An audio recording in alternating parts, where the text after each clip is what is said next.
did you put stuff away that, so I can take it home? Oh, okay.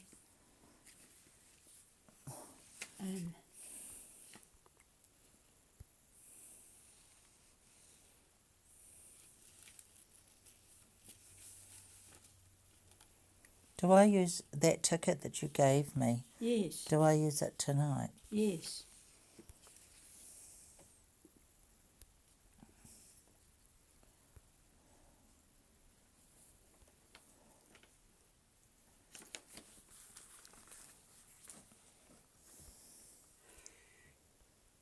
See the cloud moving in over Aotearoa. There's a subtropical low to our north, feeding cloud down over Northland, and another bright band of cloud across the Tasman Sea and then over the South Island. There is a clear slot over the North Island due to high pressure.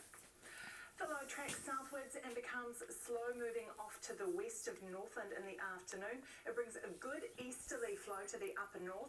The ridge of high pressure is finally on its way out of here. It's getting the squeeze from the south as well.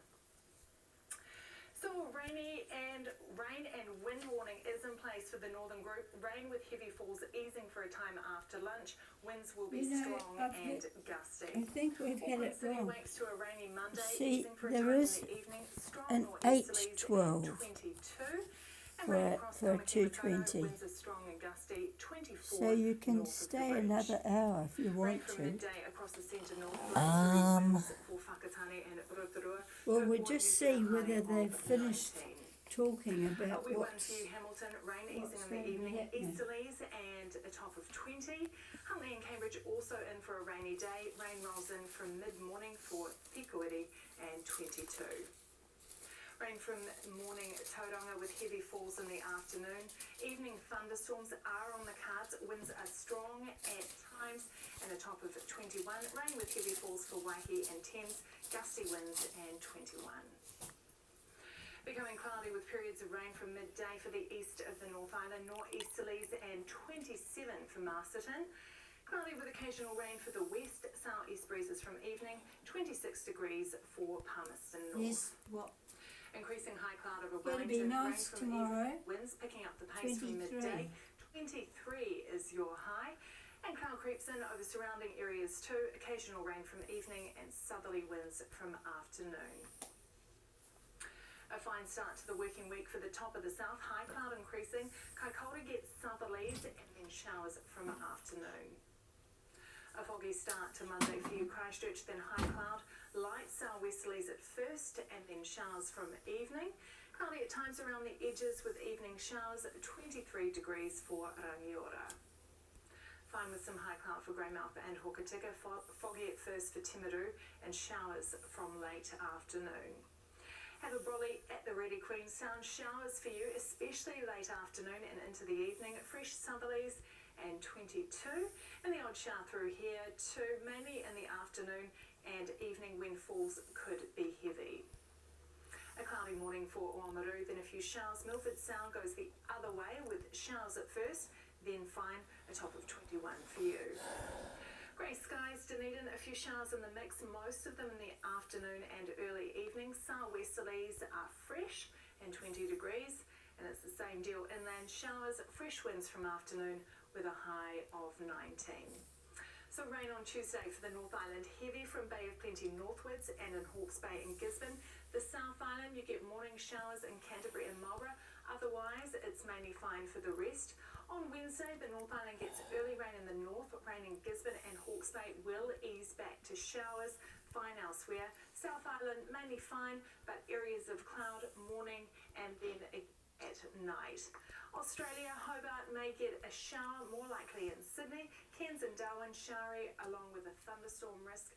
Fine and generally sunny for the rest of Oz.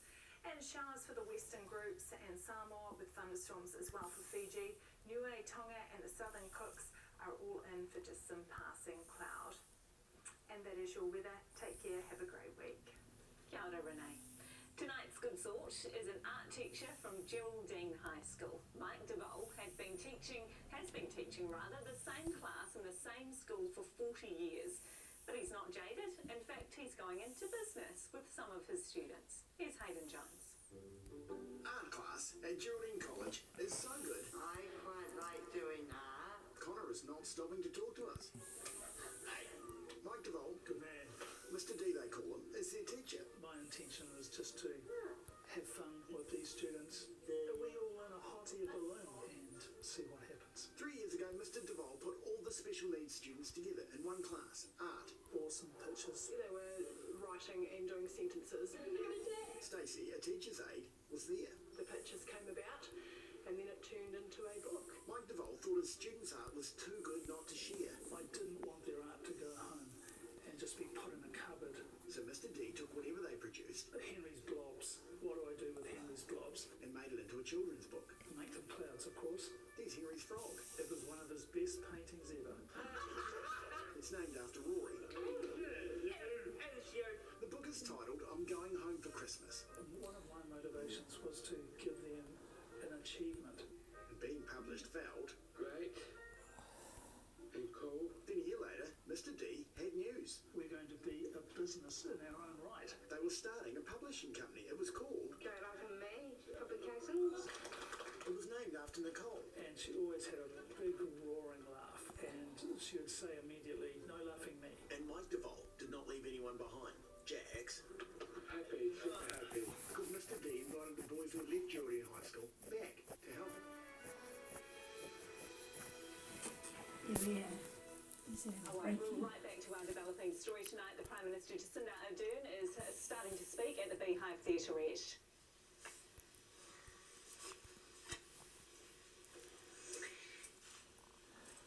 Good evening. Cabinet has met this evening to make decisions on our response to 3 cases reported earlier today within a household in Auckland. Shortly, I will ask Dr. Bloomfield to set out some further information we now have relating to these cases. But first, I did want to make some brief remarks. New Zealanders have enjoyed more freedoms for longer periods of time than nearly any other country in the world, and we have never taken for granted how special that was.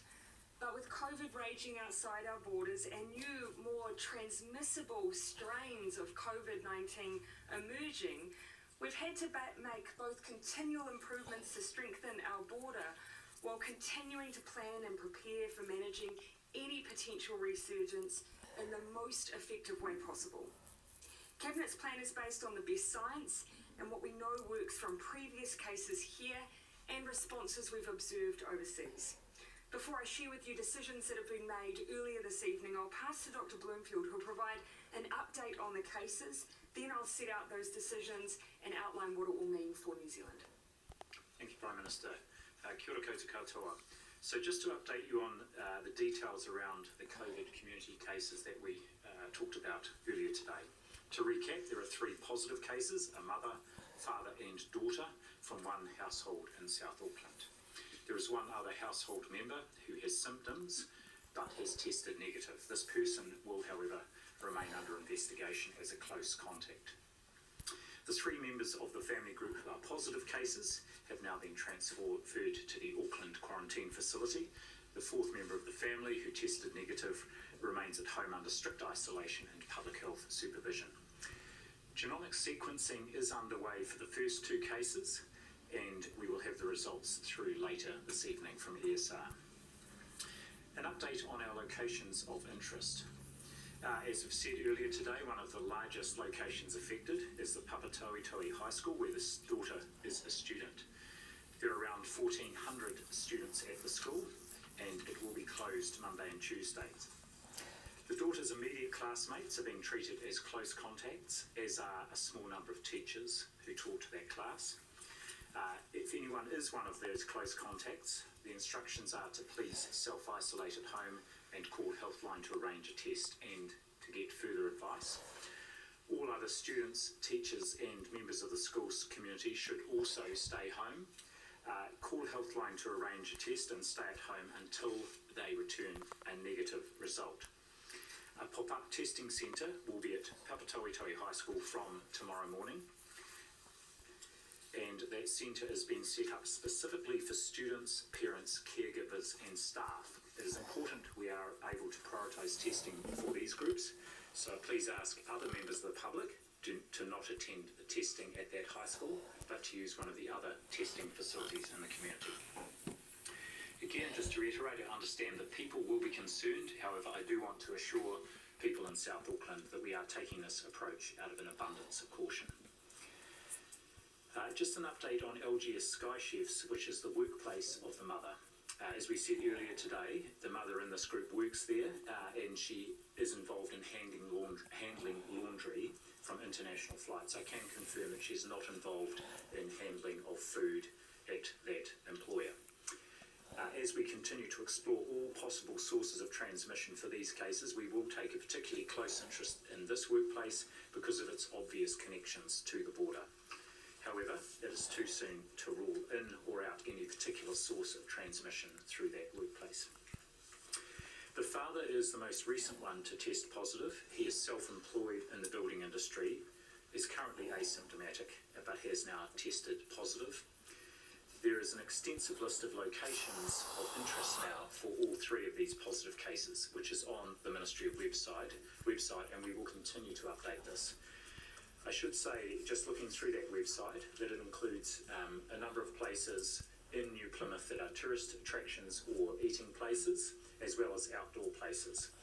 The outdoor places like the Egmont National Park or others, those who were there at the times on the website are considered casual contacts, and all they need to do is just be aware of symptoms and be tested. People be tested if they develop symptoms, having called Healthline first. People who are in the indoor places of interest are asked to isolate and be tested and remain isolated until they get that result back. Now, I should say that there will be people from outside New Plymouth who may have visited and been at those locations at the same time. So it's important for anyone who's been in New Plymouth over the last week, or certainly over Waitangi weekend, to check the website and see if they are included in that time that the cases were there. There are also one or two locations that are en route to New Plymouth, including the McDonald's in Drury at the BP Motorway Service Centre. So again, if you have visited that place on the 6th of February, then please do look at the website. The relevant time there is between 7 and 8:15 a.m. on Saturday the 6th of February. So, in terms of Taranaki, there is testing available there, as we have indicated, and that has been happening this afternoon. Finally, just to close with a message now speaking to the rest of New Zealand, as well as the people of South Auckland. It's more important than ever that everyone right around the country continues to play their part and remains vigilant. If you wonder what this means, what this means for you, what you might do, whether it will make a difference, yes, indeed it does. So, please, if you feel unwell, call Healthline and arrange to get a test. Keep up the hard work with hand hygiene, cough and sneeze etiquette that we continue to reinforce. And please, keep up with using the NZ COVID Tracer app. Turn on Bluetooth and scan wherever you go. There's been a huge amount of work around these cases already over the last 24 hours, and there will be people in the public health response and elsewhere working into the night. We are going hard and early around these cases with our public health response, as we have previously, but the health system cannot do it alone. As always, it's the together that will make a difference. Thank you, Minister. Thank you, Dr. Bloomfield. As you will have heard from Dr. Bloomfield, these new cases pose questions our public health staff are working around the clock to answer.